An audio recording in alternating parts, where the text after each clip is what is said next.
ایک بار نبی کریم صلی اللہ علیہ وآلہ وسلم لوگوں میں بیٹھے ہوئے ان سے باتیں کر رہے تھے۔ اتنے میں ایک دیہاتی آپ کے پاس آیا اور پوچھنے لگا کہ قیامت کب آئے گی؟ آپ صلی اللہ علیہ وآلہ وسلم اپنی گفتگو میں مصروف رہے۔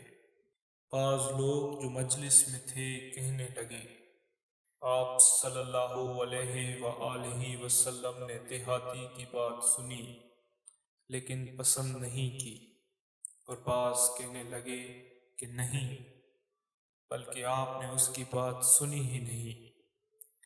جب آپ صلی اللہ علیہ وآلہ وسلم اپنی باتیں پوری کر چکے تو میں سمجھتا ہوں کہ آپ صلی اللہ علیہ وآلہ وسلم نے یوں فرمایا، وہ قیامت کے بارے میں پوچھنے والا کہاں گیا؟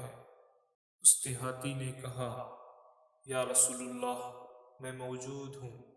آپ صلی اللہ علیہ وآلہ وسلم نے فرمایا کہ جب امانت، ایمانداری دنیا سے اٹھ جائے تو قیامت قائم ہونے کا انتظار کر۔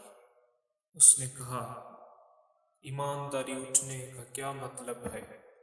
آپ صلی اللہ علیہ وآلہ وسلم نے فرمایا کہ جب حکومت کے کاروبار نالائق لوگوں کو سونپ دیے جائیں تو قیامت کا انتظار کر۔